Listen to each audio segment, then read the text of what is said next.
Welcome to SSSD Beyond the Hill, the official podcast of WKU Student Support Services Disabilities, also known as SSSD. I'm your co-host, Mr. Jimmy Martin. And I'm your co-host, Katie Eversole. Here we explore the incredible resources, opportunities, and stories that empower students to succeed at WKU and beyond. Each episode, we will chat with special guests, whether it's a student, staff member, community leader, or whoever, to share their stories, their insight, and advice, all to help you thrive and be successful at college. Whether you're looking for tips to navigate college, learn about campus support, or hear stories of perseverance, we've got you covered.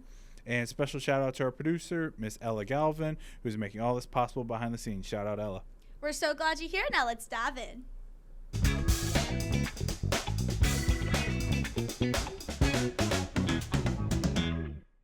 All right, today we are joined by the project director for the Educational Opportunity Center at Western Kentucky University, Miss Bethany Smith. Bethany is a two-time WKU alumni, right? Two-time? Right. Yeah. With a bachelor's degree in finance as well as a master's degree in education, specializing in counseling and student affairs. Before her current position, Bethany spent 15 years as an academic advisor. I only could do it for 2 years at WKU, and then served as an academic coordinator for another TRIO program, the Educational Talent Search Program, for 4.5 years. Bethany briefly left TRIO and WKU to be a college and career coach at Barron County High School. Barron County High School, go Trojans, thank you. But her passion for higher ed drew her back to the Hill. Bethany says her greatest joy is assisting students on their path to being successful. So welcome, Bethany. How you doing? Good. How are you? Thanks for having me. Thank you for joining us today and being our first guest on the show. Yay! So excited. Snaps all around, claps. Bethany, tell us a little bit about your journey. I know I kind of detailed some of it there, but talk to us about your journey through higher ed and what led you to your current position as the project director of EOC. Well, we can start from when I was 18 and got married and joined. Now, where are you from? Let's start with that. Hazard, Kentucky. There you go. So I moved to Bowling Green because of my husband and pursued, a finance degree and thought that's really what I wanted to do. I worked on campus as student affairs, student worker for the vice president of student affairs. And September 11th happened my senior year, so I was a finance major, and obviously the financial markets were super scary, and I was super scared, and so I just thought, well, this lady that worked for the financial vice president for student affairs, I was like, she has a pretty good gig, I can do this, like, she makes decent money, and I was poor, so decent money to me, $30,000 was good money. Right. So I thought I could do this the rest of my life, and so I decided to try to get a job at Western instead of pursuing a job. I did get a job actually at a bank, and was waiting for my drug test, and I interviewed at Western at the same time. So when I was interviewing, I called the guy and was like, "Hey, I'm interviewing at Western." I interviewed at Western, but my results that came back, obviously I had a clean drug test. So, anyways, that's good to know, right? You never know from hazard. Sorry. Correct. That's very true. Very, very true. Anyway, so I was like, I really think I want to pursue this thing in higher ed. And he said, well, if it doesn't work out, I appreciate you. You can always come back to the bank and work. And so I was like, okay, I'll do that. So my first job was in advising, and I was like an office associate. And so, obviously making like $18,000 a year or something stupid. It was super low, but that was 20 years ago. So I decided then I would get my master's in student affairs. I had an incredible boss who had just finished her master's in student affairs, and so she encouraged me to do that. So I did, and then that led me to my first job in advising, and I advised the exploratory and what now we call the BIS degree, the Interdisciplinary Studies degree. So she would have been your advisor. So I did that for a couple years, and then College of Health opened an academic success center, and I got to run that, which was really cool because we opened a computer lab, and I was an advisor for exploratory health majors, so all those crazy programs to get into. And then I realized that I got pregnant and was getting ready to have my first baby, and the College of Business had a 10-month position, and I was like, hey, I can go back home. I can only work 10 months a year. I can be a mom and enjoy my summers with my kids, although that isn't really exactly how it worked out because orientations are in the summer and you're an advisor, you still have to work those. So, but nonetheless, I did have a little bit more free time because of that. So, anyway, I moved to advising and stayed in advising until we moved at the university to centralized advising, and I knew I loved being with the student for freshman to senior year. That was what I appreciated about being an advisor and why I stayed in it for so long.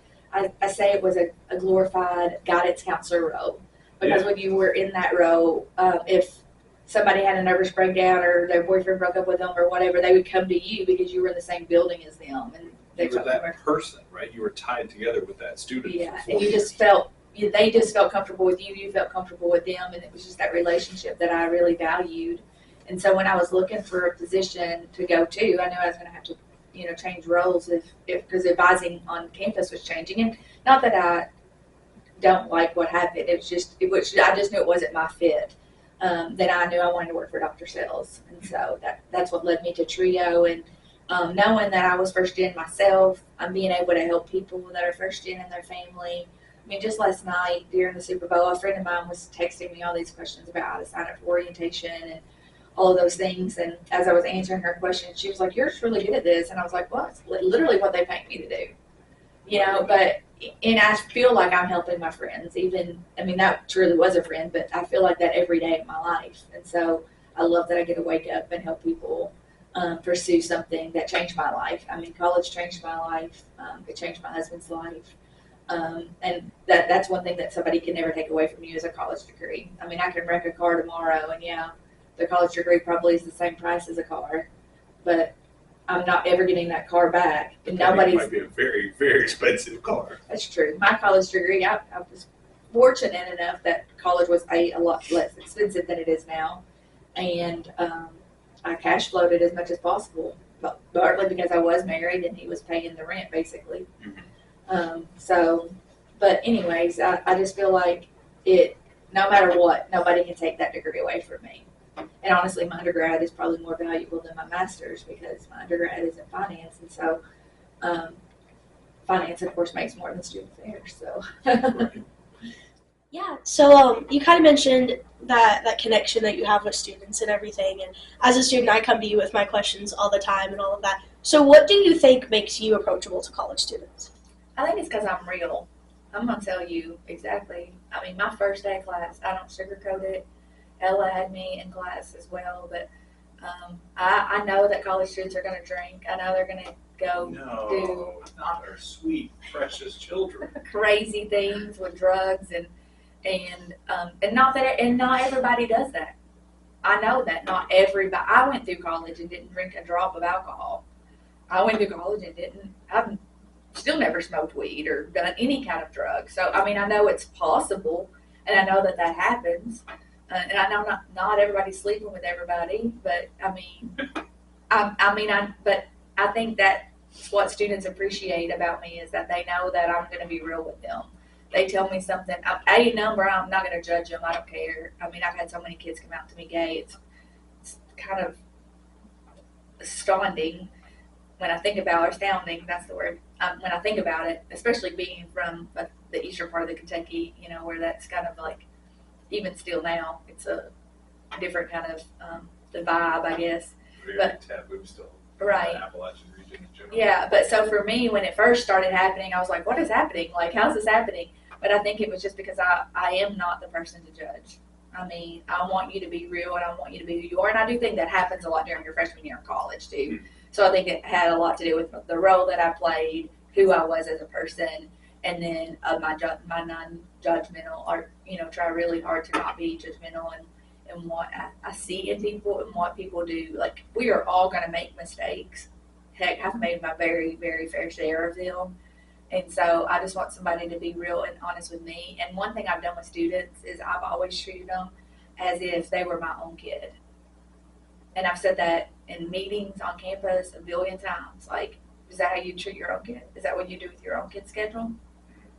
Because what if I'm not here when my kid might not go to Western, one of my kid goes to, California. I want that person that's advising them or that person that's working with them in Jimmy's role or my role or or any role, to treat them as if they were their kid, their cousin, their niece, whatever. So I feel like that's how I treat people.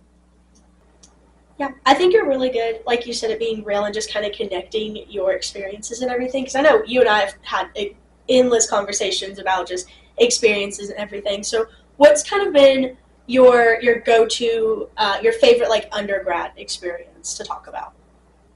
My personal undergrad experience. Yes. I think for me, I was involved in the BCM, and that I needed that. I mean, I got married young, stupid. God, it was so stupid. It's still stupid. I mean, it was very stupid. It was very stupid. It was lust, not love, for sure. Sorry, Greg. No, seriously. He knows. He knows. But it just wasn't. It was just a dumb thing to do, and I didn't get to experience college, and I didn't get to live. I was raised in a very strict, my dad was a Baptist preacher, so, I mean, I didn't get to go to the dang movies. I mean, like, it was very, very strict, very strict. I mean, I ended up getting to go because my cousin was in an R-rated movie, and I ended up getting to watch that, but his thought process behind it was, like, if you go to a movie, you're paying for the bad movie. So even though you may be going to a Disney movie, you're paying for the bad movies. So anyways, I wasn't allowed to do anything. And so I came here like just so sheltered. And so being in part of the Baptist Student Union, I was still around people that still kind of thought like my dad and thought like me, but they had other experiences and other life experiences. And that was good for me. And then I was in a singing group. So it was an opportunity to like actually be a college student. I knew I couldn't be in a sorority, even though I'm that kind of girl. I totally would have been a sorority girl. You would have been in a sorority. I would have been. Have you ever been like an advisor? I've probably been the little hoe, to be honest with you. I mean, we're just being real. We're just being real. Have you ever been an advisor to a sorority? I've been an advisor to the Delta Sigma Pi, the business fraternity. Okay. Lord, and they. And Ellie, you're in that now, right? Yes. They have tried my patience before. They have tried it a few times. Like, kids, we cannot do that. We cannot be doing that. It's all good now. We've had some of those experiences. But anyways, I'm glad for the experience that I had. I'm glad. I do think I've spared a lot of, like, wildness that I might have had in me. So, but I do think the Baptist student ministry is probably my favorite part of being a student. I think the hardest part about being a student was my dang major. It's not an easy one for sure. Yeah, finance isn't easy. Especially like for me with this calculator, there's no way I could have done it. No Well, and it's really not about, it's really critical thinking skills. And I think that people overthink it, and I overthought it. Even now, I think going back now, it'd be so much easier. Like thinking about my kid having to he's going to major in finance, and thinking about how much easier it's going to be for him, which is another reason I think I love what I do, is because I've seen it change a generation. I've seen the generation it's changing in my own kid. The words he hears at home, like I'd never even heard 401k or even knew what that was, really. I mean, I'd heard the word probably, but like knew. He knows what it is. He knows what life insurance is. He knows these words that I just didn't even know what they meant. I think that's kind of the power of being a first gen parent, right? Because your parents never met, right? Right. So now as the parent, like you kind of get to share that experience. I think that kind of goes very nicely into what TRIO does, and what as a whole organization that we try to do is exposing people to those different concepts and those different ideas in a way to better life, right? So Bethany, I'm going to use that to kind of transition a little bit. For those who may not be familiar, tell us what is EOC and TRIO overall, and then can you explain how it all fits into like this big TRIO family? TRIO itself is a federally funded program. It's been funded for a long time, and so TRIO is funded to serve first generation students. Most of the first generation students we serve are low income, because truth of the matter is you don't go to college, you typically are low income. Not everybody we serve has to be low income, but most of the people we serve are low income just because of the nature of them not, their parents not going to college, and so we're not finishing. That's the biggest thing, is people will start college, and that's what I think TRIO programs are about. It's not about just getting you started, it's about making sure that you finish. And I've always said that to students. Like, if you're going to borrow a penny, I hate student loan debt, but I had it. I didn't go in tremendous amounts of debt, but I did have it. And I think if you're going to borrow, you have to finish. That's the thing. You have to finish. And so I feel like that's what TRIO programs do. Like my job in EOC is to kind of help people get in the door. But I'm not doing my job and being an ethical servant of my job unless I connect them with people like Jimmy, who follows them throughout their journey, or connect them with an adult service center. Maybe it's not a TRIO program. Maybe they don't need as inclusive of or intrusive of help, and maybe it's one of the other TRIO programs. Maybe it's ISEC. But connecting them with who they should be connected with. For me, that was the BCM. I think that helped me get through. For me, it was being a student worker on campus. Those things are, without my student worker experience, I don't think I would have survived. I cried one time when I went to my first boss ever. She had like a birthday party or something, and I cried like ridiculously stupid at her party. It was so embarrassing. Do you remember? Because I was like so grateful for her. And I felt like I cried more than her kids, because I was like, you don't even know. I know I wouldn't be where I was today if it wasn't for her, if it wasn't for all that she did for me. And she was my TRIO, and so I think, that's what TRIO brings to institutions. And so my job is to get them enrolled in wherever that's best for them. And that could be WKU. And for a large percentage of the people that I work with, that is WKU. I do work a lot with the FAFSA, so I work with current students and their FAFSA. But I work with high school students. But our main goal in EOC is to work with people that are 19 or older that are returning to school. So a lot of times I'll work with the people like, for example, maybe your parents, Katie, or parents of kids that are in school, and or we'll go to drug recovery centers, jails, factories that are closing down. That's a big one that we've been doing a lot of lately. Is when a factory's closing, they'll reach out to us. We'll go and meet with the people that's at that factory working and try to help them come up with a different plan. I mean, obviously their plan's going to change. So if your plan's going to change, maybe it is going back to school. And so helping people find a way to make themselves more marketable. Right. Give them those transferable skills. Right. And so sometimes that means going to a 2-year school. It doesn't mean going to a 4-year. But sometimes that means transitioning from a 2-year to the 4-year, because that 4 year is what you need to get to the next level of a job. So you all cast such a wide net, right? Like anything from right after high school graduation, right, when they hit 19, right? Mm-hmm. All the way to lifelong learners who are in their, could be in 70s or 80s, right? I think our oldest participant is 84. Wow. So, and after 65 in Kentucky, you can go back to school for free. So, what? Yeah, you can take classes for free. So, I did not know that. So a lot of people after 65 will want to come back and just to keep their mind fresh, not necessarily to get a skill, but to keep their mind fresh. But I see a lot of 40-year-old, people basically my exact age going through midlife crisis. Their kids graduating from high school and they're going to be an empty nester now. They've spent their whole life being a mom.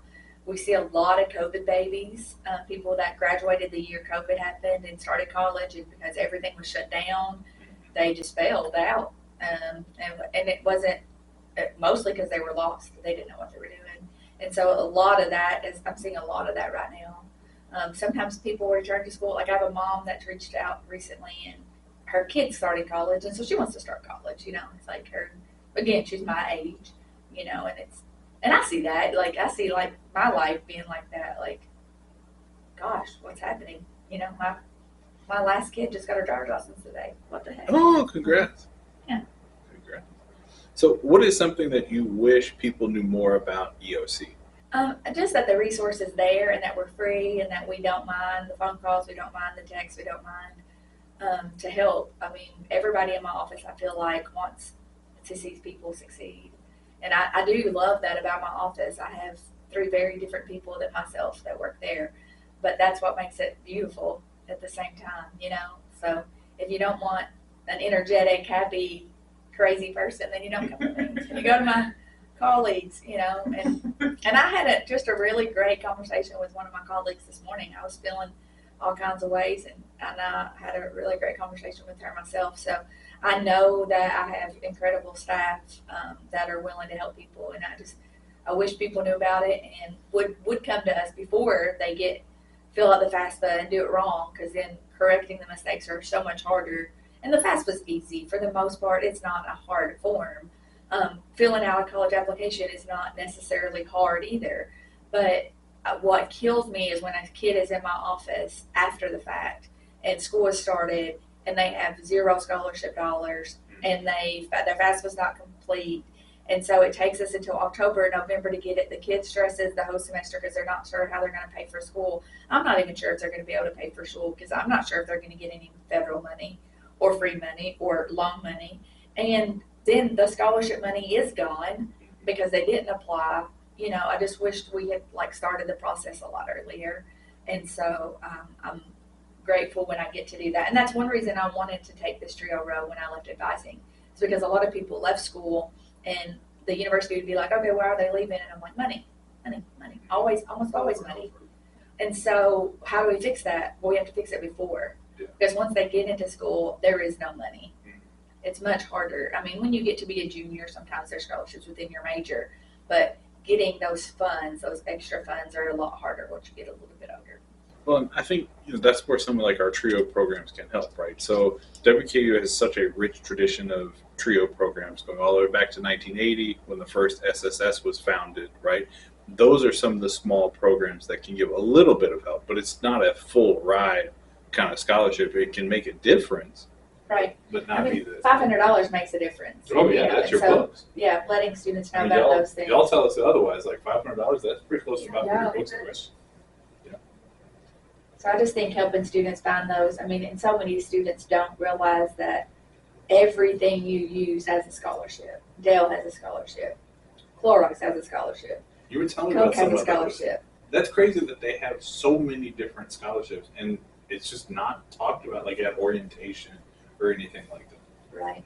And I think in schools, a lot of times it is the teachers' kids that hear about them, the counselors' kids that hear about it. And I'm not placing blame. Yeah, I'm not placing blame. It's just you take care of your own. Right.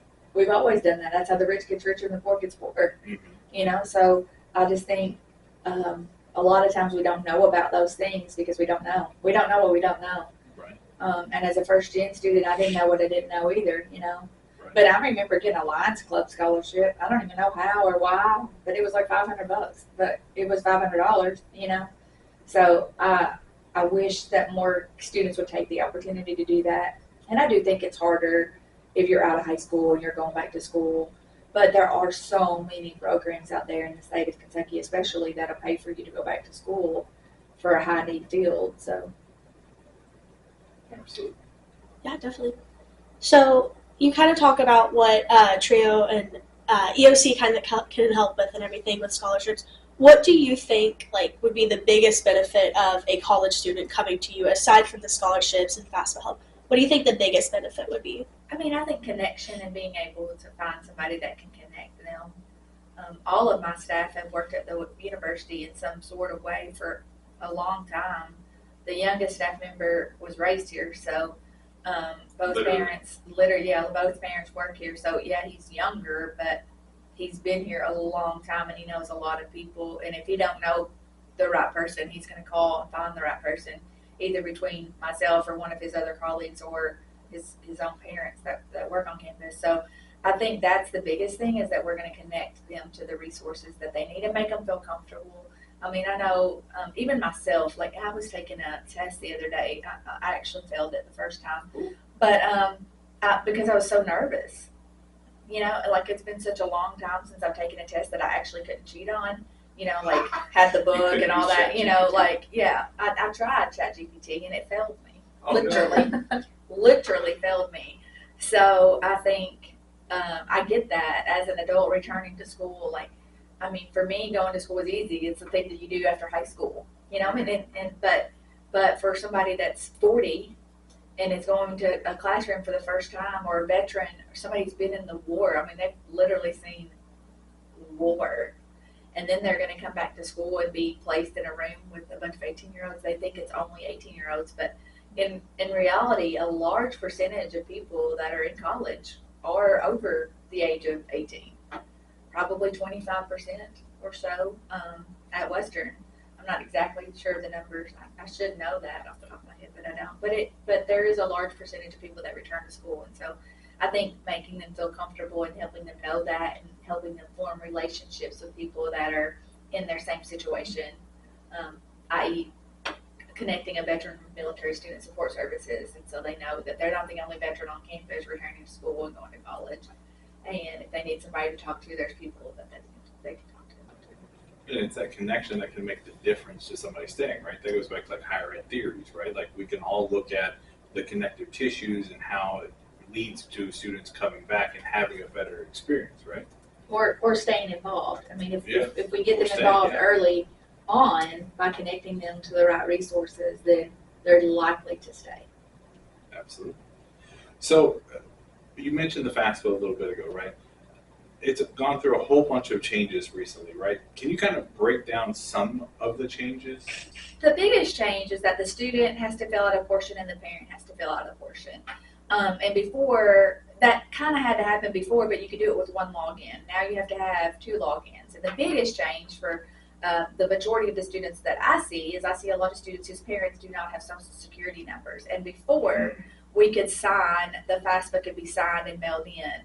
I mean, you can still do that, but it's not going to get processed. The FAFSAs from last year that were signed and mailed in are still just now getting processed, some of those.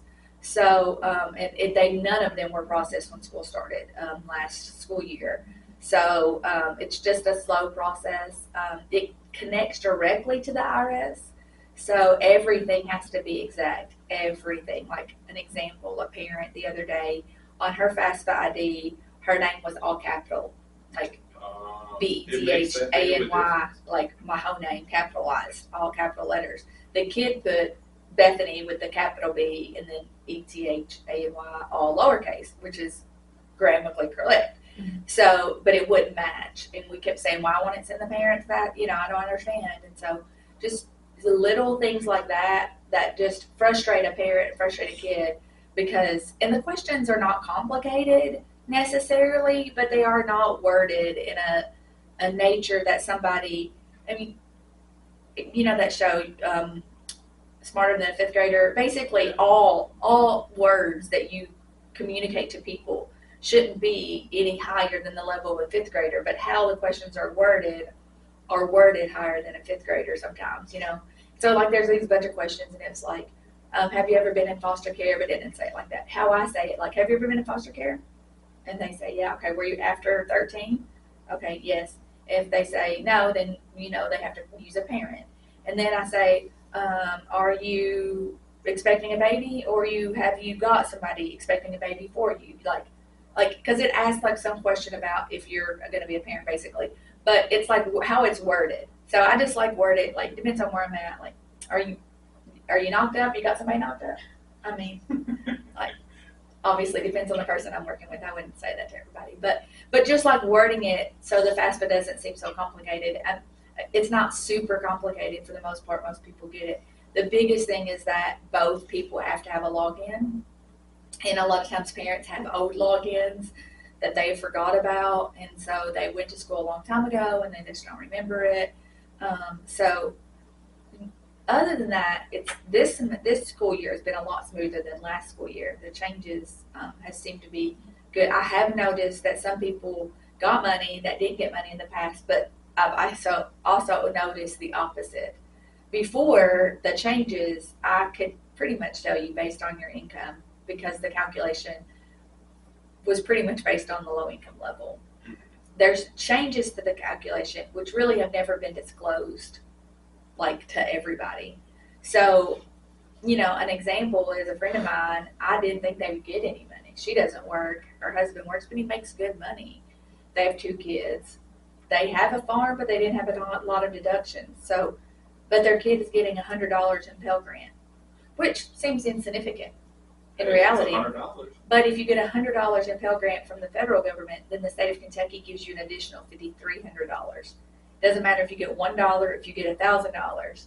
So that's a huge difference maker. So, for her, that's $5,400. Because I was thinking out, I don't know how they're going to afford to pay for her to go to school, just because I know what they make, but it's not enough. It's not. It's more than low income, but it's not a lot of money. And knowing that the mom doesn't work outside the home. So, anyways, that's why I encourage everybody to fill it out. Because if you would have asked me if they were going to get money, I would have said no. I would have thought, based on their income, I know what he does. I know exactly what they make. We're really good friends. I would have said they wouldn't have got it. But she's getting some, so that's good news.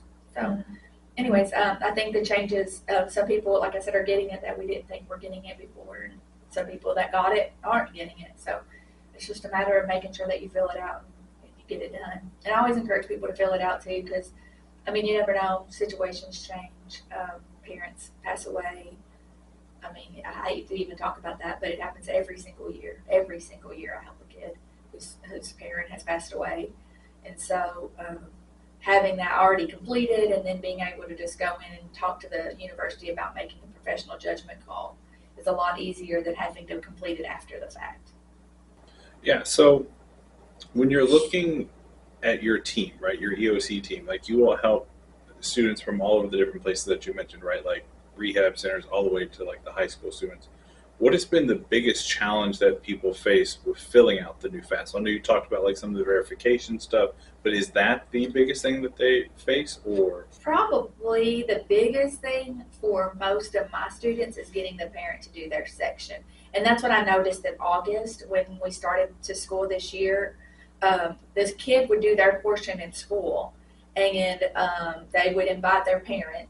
So you send the parent an invite, and the parent intends to get to that, but the parent gets 50,000 other emails. Sometimes it's not of ill intent or ill wish or whatever. It's because they're just busy. Sometimes it is. We live in a rural part of Kentucky.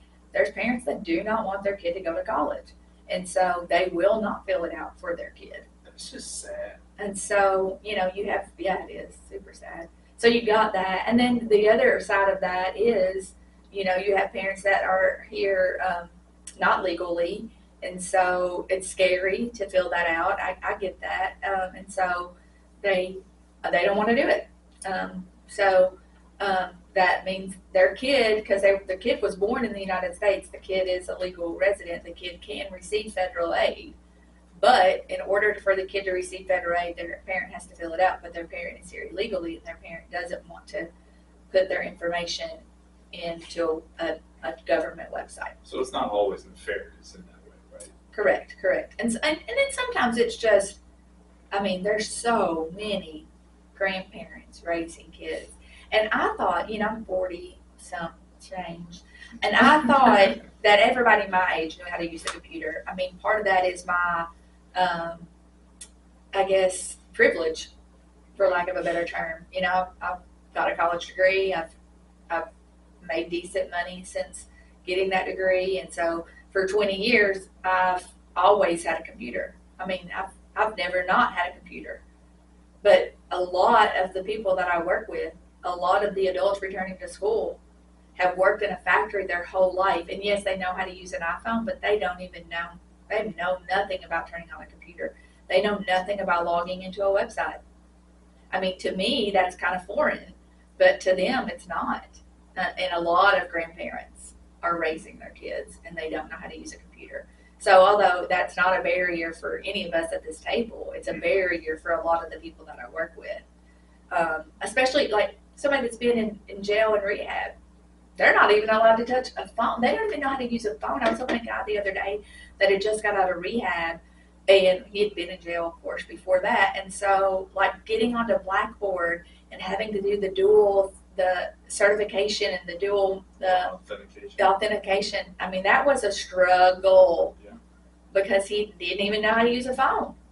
Well, if you've been off the grid or in jail or in rehab for 10 years, heck, even 2 or 3 years, like, things can change very quickly, and it can put you in a rough spot, especially if you're just trying to help your kid or something. Like, this person was my age, 40-something years old, and he still used to text with, like, the 3-letter, like, He had never even been, Like on a flip phone? right, he had never even, Have you ever done that? Like text on a flip phone? Okay, No. just making sure. You've never have? of course it was. But it's like he never even knew how to use a phone like that, and that's just things we just take for granted, Yeah. and we forget, and so I think that's why Trio is like so beneficial to these people, because I mean that is my job to do that. They're like, so thankful that you're willing to help me. And like the other day, somebody came to my office, and it's after she was her parents were not American, and so she had been all over campus at orientation, and she said her FAFSA was not matching up, like it wasn't letting her parents do their part, and so they had filled out all the paperwork, even though they weren't. They had done what they needed to do. It just wasn't working. And so she said, "You're literally the first person that's actually sat down and had time to talk to me today." Wow.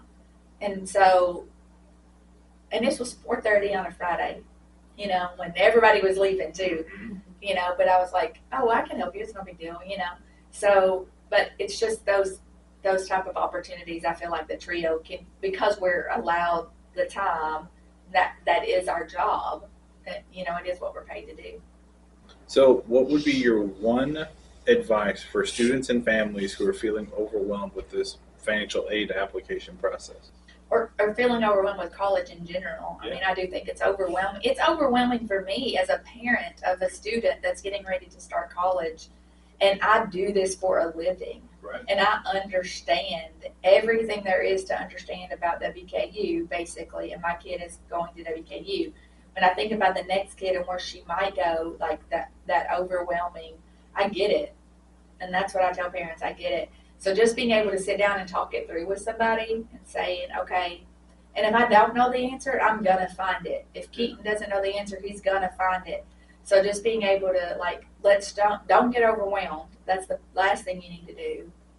That's why they pay people like me. So reach out to us so we can sit down and walk you through the process. My friend who was texting me last night said, I feel so bad I've texted you so many questions. Like, you're the only person I know that knows all the answers. And I'm like, well, first of all, I don't know all the answers. I do know most of the answers about WKU, but not all. But I'm thankful that she has me to text. And I wish other people had that. I wished I had that as a student. Like, thinking about, I wouldn't have taken Old Testament, New Testament in the same semester. I mean, how stupid was that? You had to read the whole dang Bible in 1 year, and For one semester, and from a liberal point of view, from a very conservative background. It was so hard. Yeah, that's a challenge.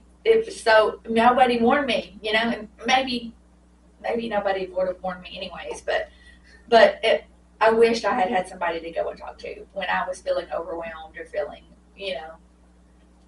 scared. And not knowing what to do, because it is scary. It's scary. It's expensive. It's scary. It's overwhelming. It's all of those things. Change is hard. Mm-hmm. And so college has changed for everybody. It's changed for the parent. It's changed for the kid. Like I said, just thinking about my own kid leaving is scary. Like, so many things can happen. So many good things can happen, but so many bad things can happen. That's the scariest thing about my daughter getting her license today. I was like, when she got back, I was kind of hoping they said she didn't pass. But my heart, for her downfall. My heart started beating out of my chest, because I'm like, I'm gonna have to let her go alone in this car now. Yeah. Like the you have to just give that up. And so I think that's, for a lot of people, that's the overwhelming feeling that parents feel or students feel too. Like, I remember being scared to death at this campus, because I came from a town. My high school graduating class was 49. Now, when I came to Western's population was around 14,000 probably. So much smaller. Not that much smaller. Yeah, it has got much 2,000, bigger. 3,000 It has got much bigger. But when I was in the College of Business, I had 600 advisees. So I went from a graduating class of 49 to being in charge of 600 people basically. And not in charge, but you know what I mean. But, just having that amount of people, like the College of Business was bigger than my whole town, basically, That's crazy. Well, Bethany, you talked a lot about two things that I want to pull back on. You talked about things that are scary, and you talked about the importance of TRIO programs. So as we're recording this in early to mid-February, right, TRIO programs are dependent on federal funds, and that has come under a lot of scrutiny with the current presidential administration, right? So, what are some of the biggest legislative challenges facing TRIO today? And then, how would you recommend students do? What can students do to help with that? The biggest thing students can do is to just advocate on the behalf of TRIO programs by calling their state legislators, their state congressmen, their state House of Representatives, and just advocating on behalf of TRIO and telling them what TRIO has meant to them. If you've been on a trip with TRIO, how that changed your life. If you have, a personal relationship with somebody in TRIO that's helped you through a rocky time or made sure that you got through college, I think that is important. I believe that TRIO is going to be okay, but I'm also a very positive, optimistic person. So you're the opposite of me. I have the world is crumbling. We're all going to get fired tomorrow. And here's the thing too. I mean, I knew when I took a grant, that job that it potentially could end, but I also found a job when I found this one, and I feel the same about you, Jimmy. You found a job when you found this one. We're underpaid for what we do, technically. There was some reports that came out to prove that point. Yeah. So, and here's my argument. It's been my argument, and I'm married to a very conservative man, and he believes in TRIO, so that's another reason I think TRIO is going to be okay. But if I helped two people, just two. Now, we serve 1,000 people in my program every year, 1,000 new people, okay? But if just two of those people got out of drug recovery and got on the road to recovery with a degree and then a job on top of that, even if the government paid completely for all of their school, the person didn't borrow not one penny, but they got off government assistance, they got a job, they got their kids off welfare, they were off welfare, they never went back to drug rehab, they never went back to jail again, and they continued to work, then that pays for the entirety of my grant and everybody in my entire staff to be for the 5-year grant that the grant is awarded, every bit of it. Really, you could probably justify it with one person, but two people definitely justify it. Because if you think about, economical impact. Yeah, you think about those two people and say one of them just has 2 kids, but one of them has 5 kids. Woo. That's 5 kids that's not getting a medical card anymore. That's 5 kids and now on top of that, those 5 kids are having a better life on top of it. So I feel like that's why it works. I feel like that's why it works for the Republican Party, because I feel like Republicans love the upward mobility and helping people. They don't want to see people on assistance. And I feel like it helps the Democratic Party, because the Democratic Party want to help people. I mean, that's their nature. That's what they've been known for. They're, like war on poverty, all of that stuff. So I feel like it's bipartisan in that fact. And again, because I'm married to a very, very conservative person, very conservative. And so he sees the value of TRIO, and he doesn't see the value of many things that a Democrat will support, to be honest with you. So but he sees the value in it, and so it helps me see the value in it. And I truly believe in what I do. I truly believe in helping people, and I think that 98.9, maybe 99% of people that are in TRIO only do it because they want to help people. Nobody does it for the money. I mean, if we did, we would be making more money somewhere else, I could make as much money as I make right now working somewhere else for WKU in probably a helping role. So it's not necessarily, it's not that about me for me. When I was writing a grant, rewriting the grant that I was on before this one, I felt kind of guilty about writing the grant, to be honest with you, because I'm like, am I writing this so I have a job? And so I didn't want to write it so I have a job. I wanted to write it because there was a need and somebody was going to get that money. And if somebody was going to get that money, it needs to be the Kentuckians I want to help. It needs to be my nieces that get the help that they need when they want to go back to school, or my cousins, all of which are still living in poverty because their parents didn't go to college. They didn't do what I did. And so that doesn't mean their kids shouldn't get the opportunity to do that. So somebody's going to get the money. If the money goes away from TRIO, the money's not going away. The money's going to something else, somebody else. I mean, it's not like they're going to send it somewhere. They're going to do something with it. The money's still there. We still pay our taxes. They're not going to lower our taxes by the amount of TRIO funds. They're just not going to do that.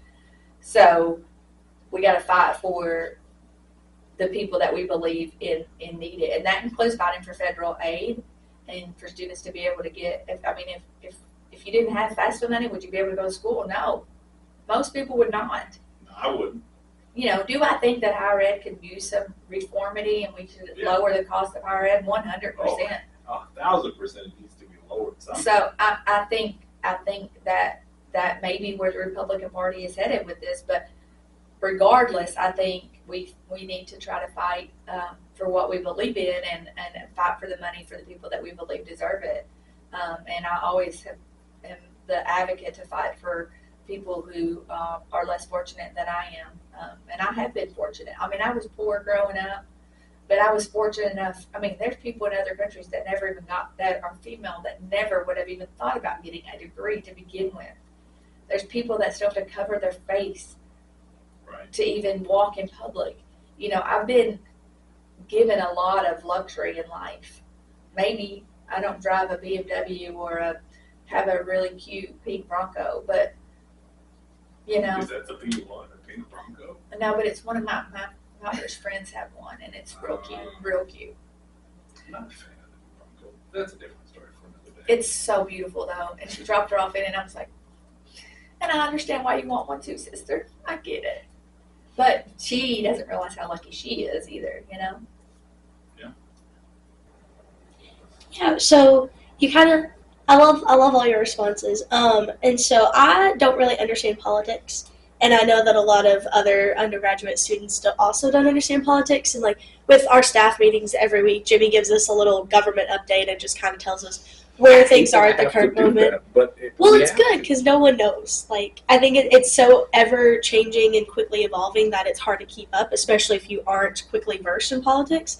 And so, just kind of in your opinion, what do you think? I lost my question. You moved it around. Sorry. So, in your opinion, why do you think that college students should care about federal impacts? Like, why should I care? Why should I be intentionally keeping up to date with that? Well, we'll impact you, especially if TRIO programs are cut, which is a possibility. Obviously, that'll affect not only your work, but it'll affect you being able to have Jimmy and Aida and the help that their office provides for you with tutoring and emotionally and all of those things that they provide on your behalf. Not to mention, the opportunities that they've been able to allude to you. But if those are cut, federal aid could be cut, and federal loan money can be cut, which means you're not going to school. I mean, if you want to be real about it, I mean, there's no way. Where are you going to come for the money? The bank's not going to loan you the money. If the federal government's not going to loan you the money.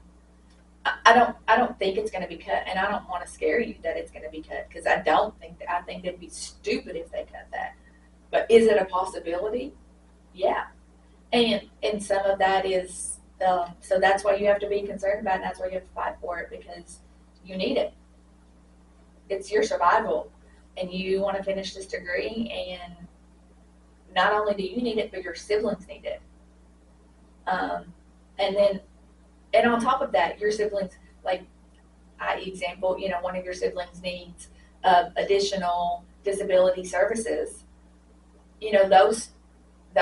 Some of those are, attached with some of the programs that are also being cut. So knowing what those are and what impact that not only means for you, but for your siblings is important, because you want to fight for your siblings, So I think knowing that, And whether you're Republican or Democrat or independent or whatever, I mean, each side is going to, and not everybody on either side is going to believe the same beliefs. It's kind of like, I said this in a meeting last week. It's kind of like the Bible. Like, I can read a verse and you can read a verse, and we can interpret it two completely different ways. And that's politics. One person can say something about TRIO and two people can interpret it two different ways, what it means and what a TRIO does or how TRIO helps, and or same with federal money, how federal aid helps and how, So I think for you, the most important thing is that it's going to affect you no matter what. Politics is going to affect you for the rest of your life, no matter what, because you pay taxes. I said that in one of our staff meetings. And I'm not going to repeat exactly what I said in staff meetings, but some version of, if you don't mess with politics, it will mess with you. And that's true, it will. You have to know, and I'm cool with having my paycheck going somewhere else. And it's literally half of my paycheck goes either to the Kentucky, to the federal government, or, well, it goes into Social Security, which I may never see. So the government owns that too, basically. Oh, and my retirement. All of that is government owned because I'm a government employee. So it affects. Now, do I think what President Trump does affects my daily life on a normal day? No. Right now, is it affecting my daily life? It could. But your local politicians truly do affect your everyday life. So sometimes you hear us talk about the federal stuff because it's talked about on the news more. But honestly, your local impact, knowing who your local mayor is, knowing all the local stuff affects you as much or more, because that's who brings in the next jobs for you. That's who allows Western to build the next building or not build the next building, or grow a program or not grow a program. Like right now, it's potential on the books for Western to start 5 doctoral programs. I saw that. That's politics. Everything we do has something to do with politics. So I think just making yourself aware of that as a student is important. Trying to figure out where you fall. Are you a Republican? Are you a Democrat? Are you an independent? What do people believe? Don't just go in there and vote. Don't go vote to what Jimmy says. Don't go vote to what I say. Go vote for what you believe in. Look up the person. See what they're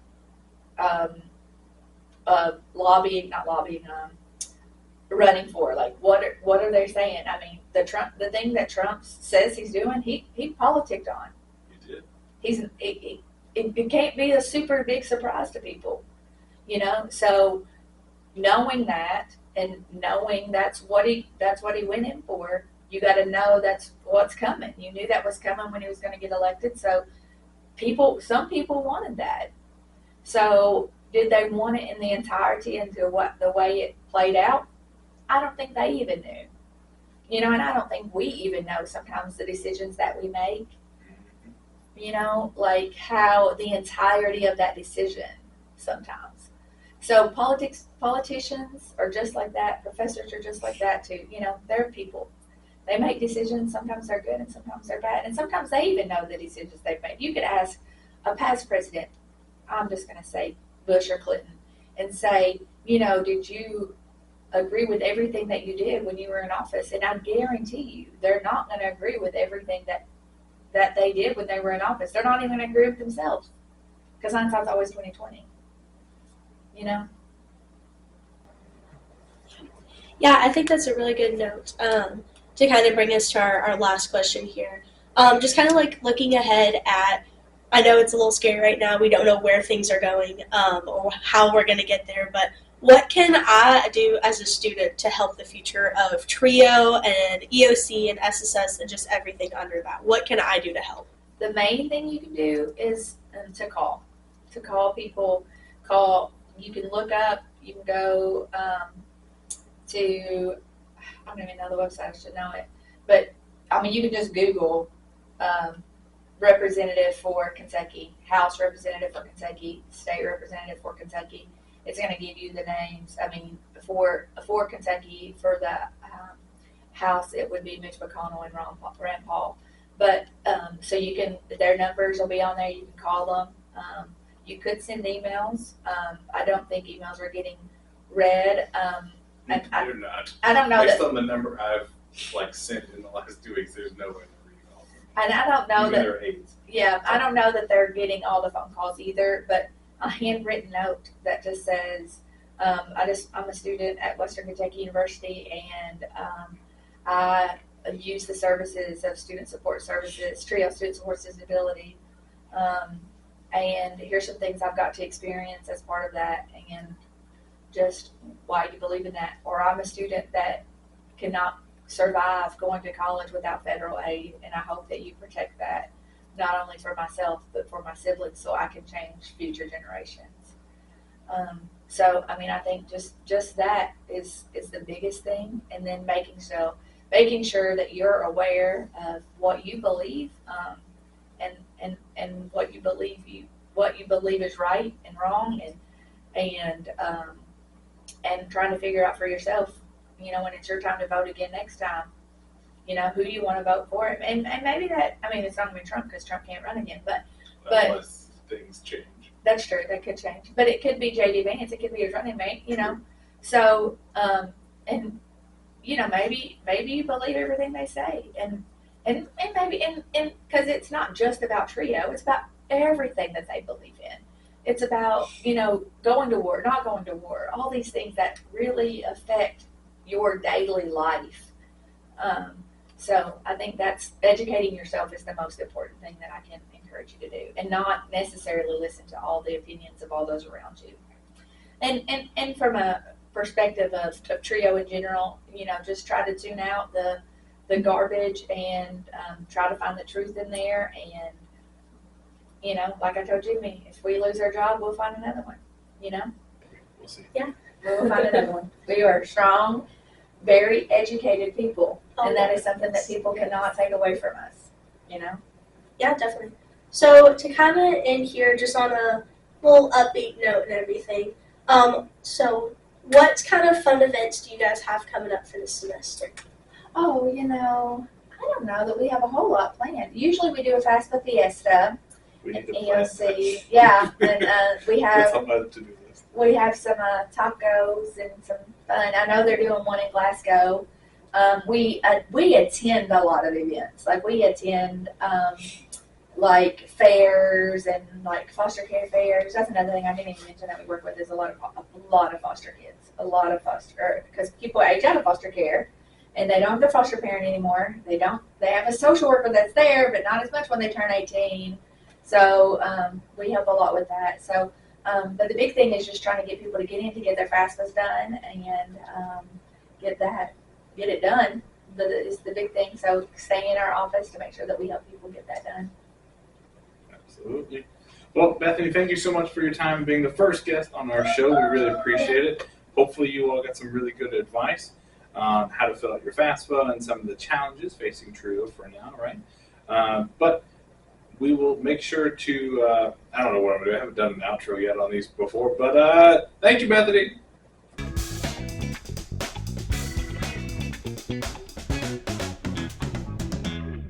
Thanks for tuning into this episode of SSSD Beyond the Hill, brought to you by WKU Student Support Services Disabilities. We hope you learned something new and feel inspired to take advantage of all of the incredible resources and opportunities available to you here at WKU. Don't forget to subscribe to the podcast so you never miss an episode, and share it with your friends and everyone else you know. You can also follow us on social media for updates and additional resources. If you have any questions or topics you'd like us to cover, we'd love to hear from you. Just give us a shout. At SSSD, our mission is freedom to dream, empowered to achieve. With us, you're never alone on your journey for academic success. Take care, and we'll see you on the next episode.